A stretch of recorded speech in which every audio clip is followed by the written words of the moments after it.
Basma basma. Ha. Anda sürüp jetkilemiyor kaç. Ha. Jetip bırak lan sürüp. Bak sürüp bas. Doğru bakıyorsun.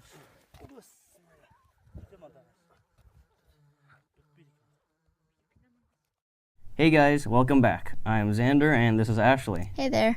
And today we'll be talking about our experience in Mongolia. It was one of the only things I knew we were actually going to do before we left Seattle. You know, it was a bit different to what we were used to doing. Hanging out with eagles, riding tiny horses, building fish prisons, Socializing. making friends. It was really fun. I think we can all agree on that. Yeah, since we did so many things, we'll be going through the trip day by day as opposed to just mashing everything together. So, Mongolia. You've probably heard of it before. It's sandwiched between China and Russia and is next to Kazakhstan. Although we were in Mongolia, we traveled to the west, where pretty much everyone is Kazakh. Most of our information is based off of our experience with the Kazakhs and what they told us, so it may be a little different compared to other sources. This was our first time on Air China, not to be confused with China Eastern, China Southern, or China Airlines. Technically, Air China is the country's flag carrier, but it gets confusing with so many airlines with the word China in it. Flag carriers are basically an airline either owned or supported by its country's government, like British Airways, Lufthansa, Singapore Airlines, Etihad, and Emirates. A strange thing about America is that it has no flag carrier. Instead, there is fierce competition between several airlines. Although international flights are pretty much dominated by American Airlines, Delta, and United. Back to the flight. We got business class, so pretty cushy seats and lots of legroom. Since it was a short flight on a 737, there weren't any lie-flat seats or anything. The seats were arranged in a 2-to-2 pattern, so it was basically beefed-up economy.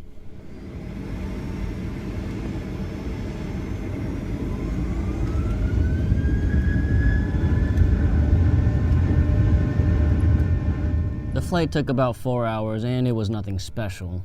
The food was pretty good, and the service was nice as always.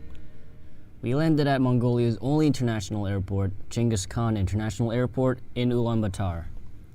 Yeah, the airport was named after Genghis Khan, but apparently we've been pronouncing it wrong the entire time. After getting our baggage, we were picked up and dropped off at a decent hotel paid for by the travel group. When someone thinks about a polluted place, Mongolia isn't really the first place that comes to mind.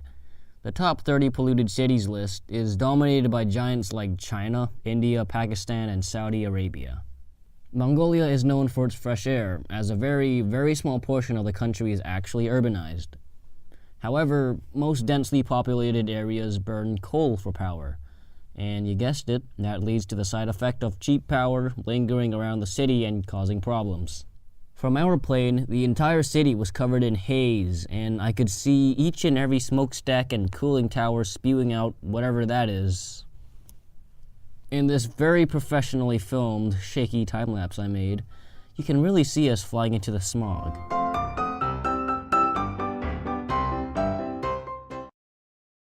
We were up by 4 o'clock the next day and headed back to the airport to catch our flight to Ugi. We flew with Hunu Air, a regional budget airline. The flight was actually pretty nice. We were served breakfast, which none of us were expecting. The airport's terminal itself was no larger than your average supermarket, and the only runway doubled as the only taxiway. We waited inside the arrivals area, and we had to unload our baggage ourselves from the baggage cart. After that, we were picked up by our guide, Eyeball. He introduced us to our driver, Jambal, and the vehicle we would be taking, an old Soviet-era van. We then stopped for lunch before meeting another guide, Bota, and making the 4-hour drive to our place. For the first half hour of the ride, we followed an actual paved road before turning off into the snow and basically following other vehicles' tracks in the snow. There were a few wooden bridges here and there to help us across a stream, but for the most part we had to ford them in our hardy gulag mobile, as we like to call it. The drive was relatively uneventful. Aside from a few technical stops, we saw some camels, yaks, and sheep. That's basically it. It took 3 hours of slow and careful driving to get to the closest village, Altai. Not the city of the same name, but the tiny village of 1,000 or so, tucked away in the mountains of the same name.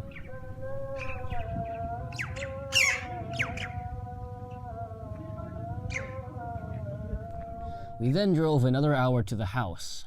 We'd known the house didn't have an actual bathroom and that we'd have to use an outhouse, but we didn't know where it was. When we pulled up in our van, our dad pointed to the entrance of the house and asked our guide if that was the outhouse. It turned out it was actually these two little tent-like structures 20 to 30 meters away from the main building. The actual house itself was pretty nice. It had a living room, dining room, a small shower room, and 3 bedrooms, one of which also doubling as a kitchen. The living or dining room had pretty much everything we needed. Chocolates, milk tea, bread, butter, and a sink, like one of those ones you'd find at a petting zoo or something. Outside of the main building, there's a shed where the eagle sleeps, a few other smaller houses, and an unfinished brick house. The toilets are quite a walk from the house, especially if you're going in your pajamas in freezing temperatures. When we got into the actual house, it was really smoky because the hostess was cooking one of Kazakh staple foods, fried bread. It's called borsak, or something along those lines. To make it, the dough is rolled out, cut into slices, and dropped into hot oil where it gets all puffy as it cooks. Ashley, you should bring another batch right here. It tastes really good, especially when you dip it in your tea or slather on some homemade butter. This is Ardak. He lives here with his wife Badil and their son Aps. Ardak is a golden eagle hunting champion, and he and his eagle have caught a bunch of foxes, which they display in our room. Badil does the cooking, cleaning, and housewife stuff, because here the saying, women belong in the kitchen, is pretty true. Then there's Jambal and Bota. They're not actually part of the family, but they're here to help. Jambal is our driver, and Bota cooks our meals. And don't forget Eyeball.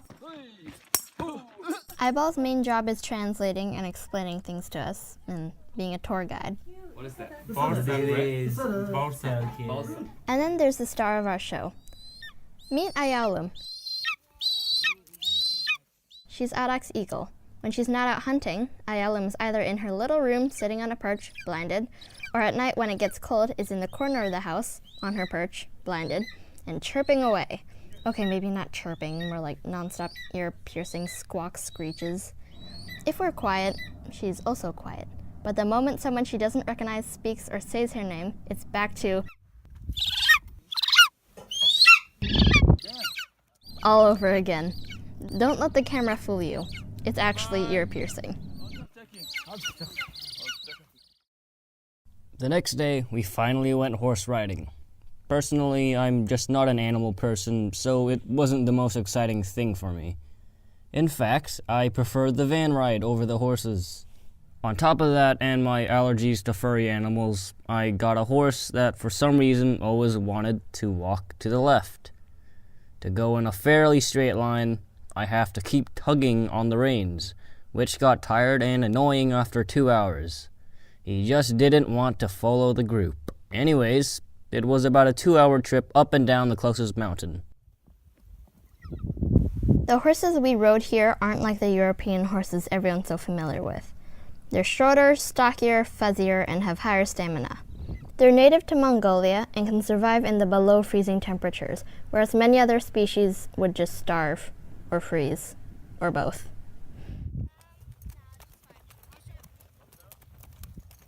Ardak was looking for any possible prey for Ayalum, but found nothing. As we were heading back, Ashley got the chance to call the eagle. For those of you who don't know, calling is basically getting the eagle to land on your arm.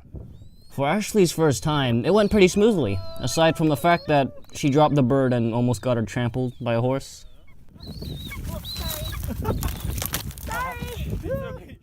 We got back sometime in the late afternoon and got ready for lunch, cooked by Bota. After that, we just kind of sat around eating the snacks and candies lying around on the tables. It seems that the food we eat is kept separate from what Ardak and his family eats, since the food Bota cooks is only for us. She even brings her own kitchenware, including a portable stove. I don't know, maybe someone might have gotten food poisoning before.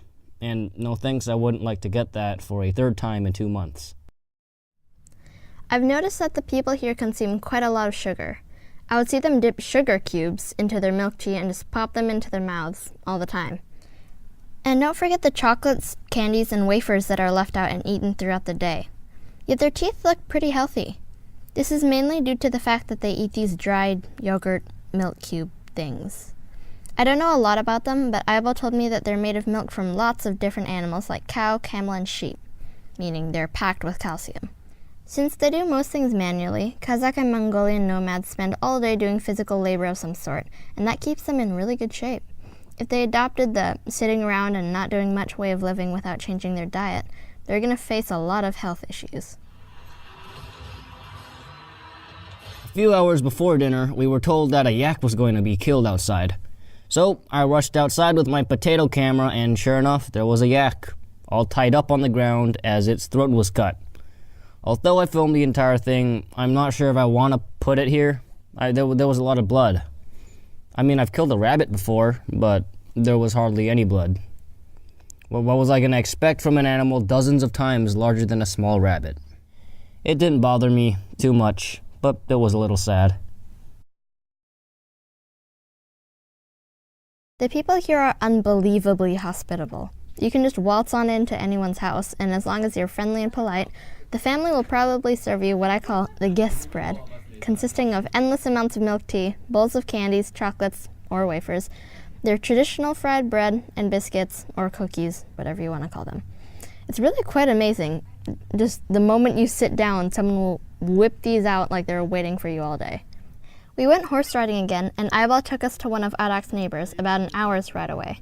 He only called to ask them if it was all right for us to go there when we were basically already there. According to Eyeball, they were feeding us in hopes of getting us to help deconstruct their yurt, but the joke's on them, because my dad would have paid to help take it down. It was pretty cool, but the time-lapse kept stopping by itself, probably because of the cold, and we didn't get a complete video. Most Kazakhs and Mongolians have two houses, a wooden house for the winter when it gets brutally cold, and a big white tent called a yurt. It's sometimes called a gyr, but Eyeball calls it a yurt, so I'll follow his lead. The wooden house is the one we stayed in, so I'm going to talk about the yurts. It's portable and can be disassembled fairly quickly, has a round base that tapers up after a few feet, and is covered in tarps and rugs. The base is made of extendable wooden pieces. Think of it like fishnet leggings, I guess, but wooden poles. The chimney is a wheel with holes in it propped up by poles. The base connects to the chimney by sticking these really long sticks that look kind of like canes into the holes of the wheel, then tying the curved end to the lattice pieces. I know my explanation is kind of weird. Sorry. The grass in the interior is squished down by mats. Then in comes the furniture.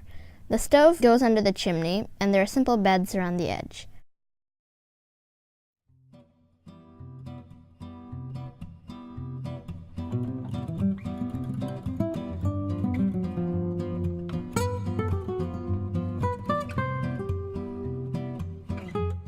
After we helped take down their yurt, they packed the entire thing in the back of their truck and moved it to their house, about 300 meters away.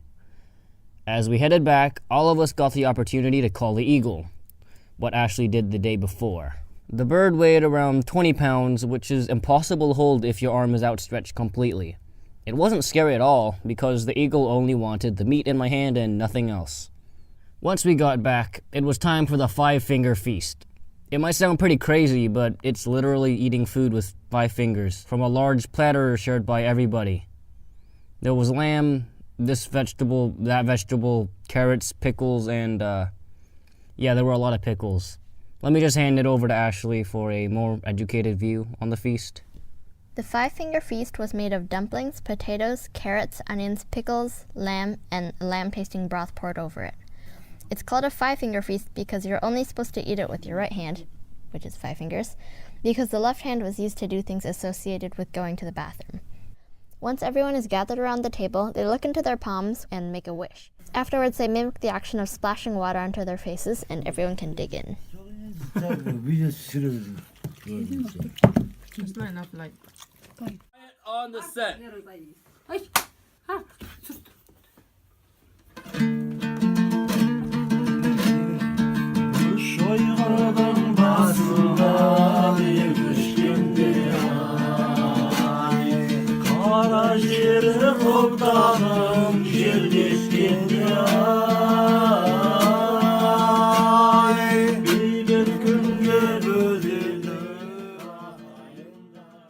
Day 5, and we went fishing.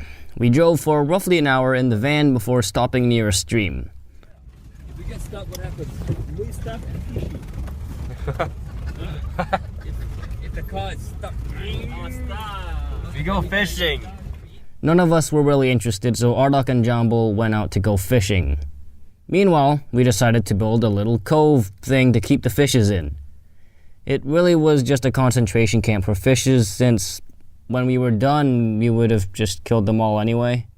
Well, it was fun anyway, although Eyeball just couldn't manage to kill any. He would hit them pretty lightly, so they were still alive and twitching in the bag when he threw it in. So I had to pick them out of the bag and actually kill them for him. We had a little spaghetti picnic and it began snowing, so we took out a thermos filled with milk tea. You just can't escape the milk tea. In fact, milk tea is so common in Mongolia that it's usually cheaper than bottled water in restaurants. This is mainly because the water they draw from the well isn't potable, so they have to buy it from the closest village. To get milk, on the other hand, you just have to go out and milk a cow that's hanging around somewhere.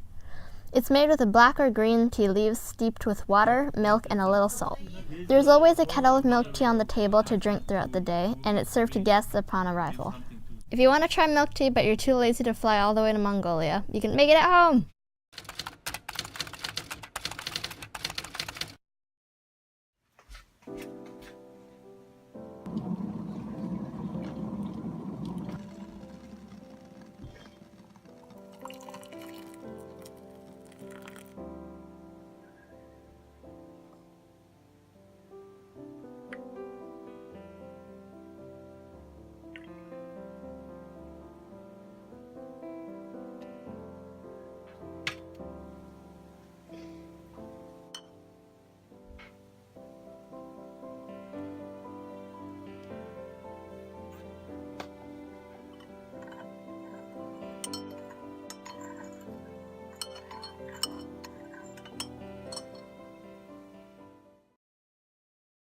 Once we got back to the house, we were supposed to go camel riding, but no one was really interested, so we just rode for 5 minutes or so. Like I said, not really an animal person, so it was just like riding on a horse. This was our last full day with Ardok and the family, and we went horse riding again. Since my horse was incredibly slow, my mom decided to swap horses with me. We traveled into the mountains again, and it was fairly uneventful. After a few hours of sitting on a horse, it was time to head back.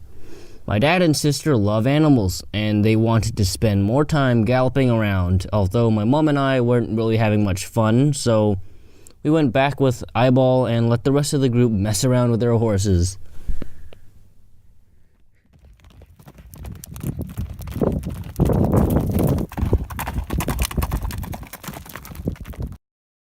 Today, it was time to head back to Ulgi. It had snowed the night before, so small animals like marmots or foxes would stand out better in the white. All of the eagle hunters, including Ardok, went out to do some legitimate hunting without tourists. It was pretty cool to see them all lined up on their horses with the eagles on their arms. After saying our goodbyes, Eyeball, Bota, Jambul, and our family crammed ourselves into the van and began the long drive back. Unfortunately, half an hour into the ride, we came across a hill so steep, our van stalled out and it wouldn't start back up.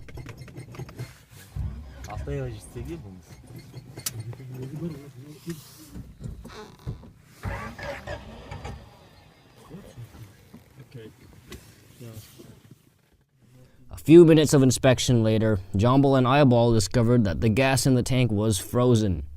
We were too far away from Ardok's house to get help, although there was an army base a 10 minutes walk away.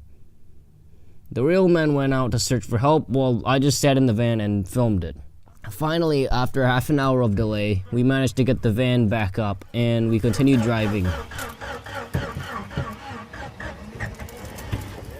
We stopped by at Bota's sister's house for lunch, then continued on our way. The drive back was fairly uneventful and we were in our hotel room before dinner. This hotel, I think, deserves special attention. Our travel agency booked us into the best hotel in the entire city, which was very kind of them. Behold the Duman Hotel, the best of the best, the most luxurious hotel all of Ulgi has to offer. Aside from the non-functioning toilet, rock-hard pillows, damp carpet, the entire bathroom doubling as a shower, and the hotel looking like a Left 4 Dead map, it was pretty cozy. Our door didn't seem to lock properly, and the door to the king's suite our parents had seemed to have been bashed in or something, because the door was slightly pushed out of its frame and the lock just didn't work. And it's not just us. Take a look at all the reviews online. They all report the same issues, and most of them recall that staying in a yurt with no plumbing was better. I do agree with them. Back in the cabin with Ardak, there was always this warm, friendly environment. Whenever we left the hotel, we just bring our backpacks with our valuables in them, instead of leaving it in the hotel room. Just one night. It's not all that bad, right? We woke up the next day to find out our flight has been canceled. So, we had to spend another day there. At that point, we began seeing some familiar faces. Eyeball met us at our hotel, and we went off to explore the city. While sitting around at one of the many cashmere stores our mom was shopping at, I noticed a sign with the PlayStation 4 and Xbox One logos, just pointing to the ground. Upon closer inspection, there were stairs that led to some shady door. I finally found my people. It was a basement filled with PS4s, but no Xboxes, which was pretty disappointing. I blew 2.5 hours there, so that took up most of my day. I didn't get to say a proper farewell to anyone since I was in the middle of a match when they came down, but that didn't really matter. I already said bye to them last night, and it's been a long while since I've played video games. Well, back to the hotel. Today actually wasn't that bad, mainly because of the dungeon we stumbled upon. So the Dumon didn't seem as appalling as yesterday. Apparently, while I was in the little gamer's dungeon, Eyeball hired a father-son duo to come to my parents' hotel room and sing and play music. I never saw them in person, but the videos I saw reminded me of a small mariachi band. A Kazakh mariachi band.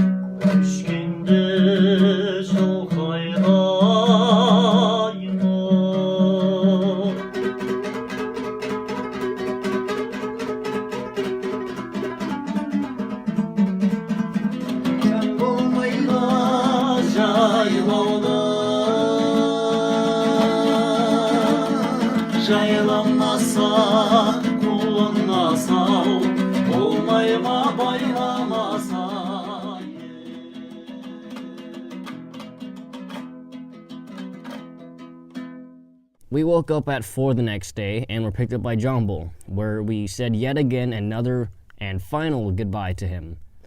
We got the same plane, very likely the same exact plane we took a week ago, since, yeah, the airline only operates 2 of its kind there.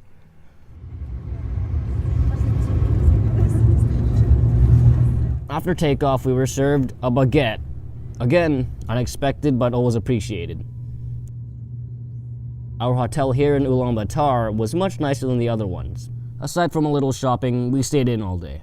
The rest of the day was enjoying high-speed Wi-Fi and doing absolutely nothing. Well, it's time to leave Mongolia now. We took the same Air China flight that brought us here back to China, and most of the flight was pretty bumpy. You can't really see the turbulence by looking at the 737 short wingspan, but it was definitely there.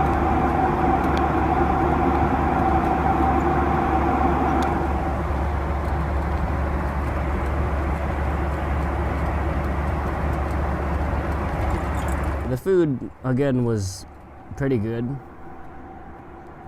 We landed in Beijing and headed for a hotel, but that's for another video.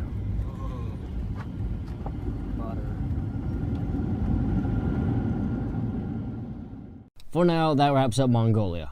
Seriously, we did more things in 10 days there than we usually would in 2 months. It turned out to be one of the best parts of the trip for me. Taking a break from visiting temples and historic buildings and relaxing in a random valley was something different. Me too, for all the reasons above, plus horses, eagles, and eating awesome food every day. See you guys later.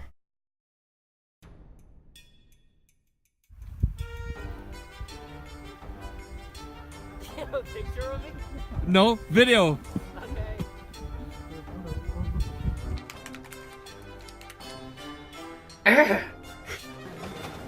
So no knives, no guns, no handcuffs, no nunchuck.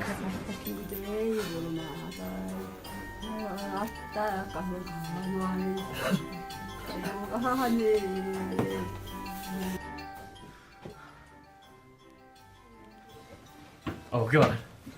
Oh god.